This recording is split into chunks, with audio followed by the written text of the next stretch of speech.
The original concept of Thor's hammer, Mjolnir, was that it was made by dwarven blacksmiths to be a superior weapon which could aid Thor in battle, and complement his unique fighting style, which was medieval Viking warfare tactics. Inscribed upon the hammer on one of its sides reads, quote, "Whosoever holds this hammer, if he be worthy, shall possess the power of Thor." End quote. Many have heard that before, but what is not known and not acknowledged much in modern continuity is the ramifications of that. Another fact not necessarily mentioned in modern Marvel continuity is that the wielder of Mjolnir, whoever he or she may be, may have the right to rule all of Asgard. Originally, this was supposed to be a fantastic feat worthy of the most powerful warriors or purest souls. Naturally, with modern continuity, a whole host of beings have now wielded the hammer, who may have not done so originally. This comic book discussion will be of the heroes and heroines who have lifted Thor's hammer. We will see examples in this discussion that the feat was done for the sake of necessity of story and not exactly of virtue. In the oldest comics to mention Thor, it is mentioned or implied that nameless humans have occasionally wielded the hammer in medieval Viking pre-Christian times. But none of them ever used the hammer's power as heroes or heroines would now. It was one feat back then to wield the hammer, another to actually use its power or abilities. Because of the Marvel films and modern characters associated with Thor, the number of people who have lifted the hammer has actually increased quite a bit. Mentioned first are the characters who have lifted the hammer from the 1980s and before. One of the first, a man by the name of Roger Red Norville, all the way back in 1978. Originally a human who fell in love with Sif soon after meeting her, but him holding the hammer was in part a ploy by Loki. Thor, issue 276. One of the best supporting characters for Thor lifted the hammer in 1983. Beta Ray Bill, an alien whose culture was remotely similar to Viking customs. Besides Thor and Loki themselves, Bill originally had the most experience with Mjolnir. Thor, issue 37. Captain America was the most heroic human to have ever wielded the hammer of Thor in 1988 when he first held it.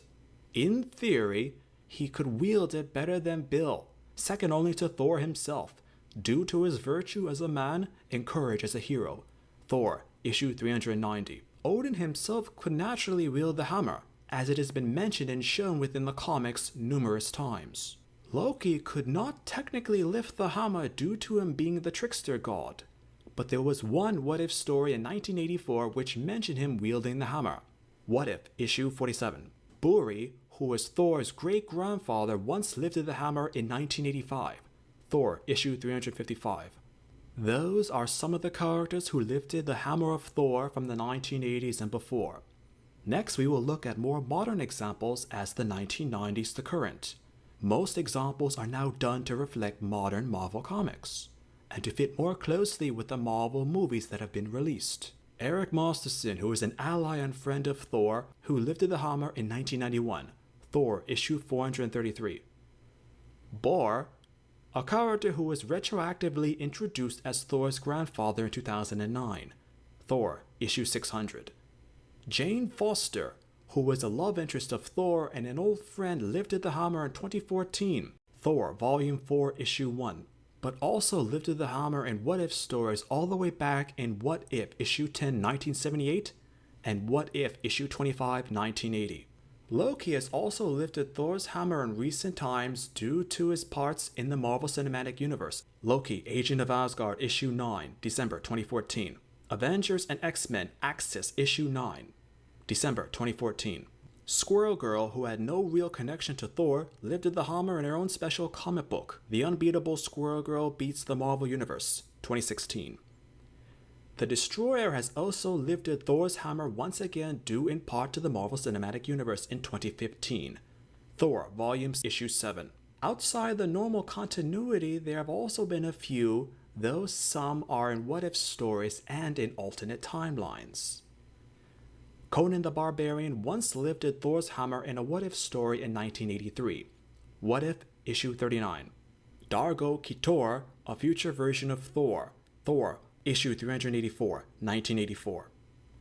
An elderly Rick Jones from the Future Imperfect Incredible Hulk timeline, which was retroactively done in 2002. Captain Marvel, Volume 2, Issue 30. Time Files 4 of 4, May 2002. Magni, who was the son of Thor and the Enchantress from a future alternate timeline. Thor, Volume 2, Issue 75, 2004. Rogue, from the Uncanny X-Men in What If Volume 2, Issue 66, 1994. Miguel O'Hara, a future Spider-Man from the alternate timeline 2099 Manifest Destiny 1998. Sarah Rogers, alias the Crusader, who was a What If alternate reality daughter of Steve Rogers in Rogue. What If Volume 2, Issue 144, 1994. Woden, a character from the Guardians of the Galaxy. Issue 43, 1993. Alex Power, Thor and the Warriors 4 series, 2010. Black Widow, naturally to coincide with the Age of Ultron movies and mostly for the Marvel Cinematic Universe. What If Age of Ultron, Issue 3, 2015. Superman and Wonder Woman both lifted the hammer of Thor, but this was in a company-wide crossover at different times in 1996 and 2004.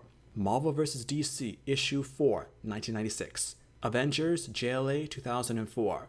These are very special circumstances because both Superman and Wonder Woman are more than virtuous enough to lift Mjolnir. But such continuity is only acknowledged as canon during company-wide crossovers with the characters depending on the situation presented. Those who can lift Mjolnir even apparently extend to non-life forms, such as robots and androids. Zarko, the Tomorrow Man's robot in Journey into Mystery, issues 101 and 102, 1964. The Airwalker once lifted Thor's hammer but is an android, but once lived as a mortal being. A member of the Nova Corps, so it can be argued that it is a yes and no at the same time. Thor, issue 305, 1981. The awesome android originally created by the Mod Thinker in 2007. She-Hulk, issue 14. Within the Marvel Cinematic Universe is completely different, lacking the decades of history that the 616 universe has, but there are some examples. Odin wielded the hammer in the first Thor film. Vision has also lifted the hammer in the Age of Ultron, but in the comics Vision has not really lifted the hammer. The concept of Vision partly being able to wield Mjolnir was in part of a story devised to make the Avengers trust him, which also makes sense when Captain America could not lift the hammer when in the comics he was one of the most worthy to in fact use Mjolnir. There have also been cases where the hammer was lifted by magical means, not touched by anything. Such examples have been presented in 1978 Marvel Team-Up issue 26 and in 1981 Avengers issue 212. With the discussion of who or what has wielded, held, or used the hammer, the concept will now extend to the imitations or copies of Mjolnir. Naturally, such things have happened throughout Marvel comic history. The most well-known and best constructed have been Stormbreaker, created for Beta Ray Bill, and Thunderstrike, created for Eric Masterson. Mostly because these allies of Thor have been so worthy with Mjolnir, they've been granted permission to use similar weapons of their own based on Mjolnir's original design. Another well-known example was when Loki magically created a hammer to give to Storm, which was called Stormcaster, in which he attempted to take control of her mind through. Through the story, she actually used the real Mjolnir to shatter the fake hammer. X-Men Annual Issue 9, 1985. Other modern examples is Deadpool using a copy, Deadpool Issue 37, 2000. Loki and Surtur used the actual blacksmith furnace where the original Mjolnir was constructed to create various copies for the short-lived Ragnarok event. Thor, Volume 2, Issue 80, 2004. There was also a technological imitation of Mjolnir created during the infamously panned Civil War event, May 2006 through January of 2007. Even a small one was created on a miniature scope for the Pet Avengers, 2009. Due to modern comics and trends, it is clear that perhaps even more men and women will lift the hammer, but has that diminished the overall importance of Mjolnir? It could depend on how you think of it and the circumstances for it. What do you think of the hammer? Comment.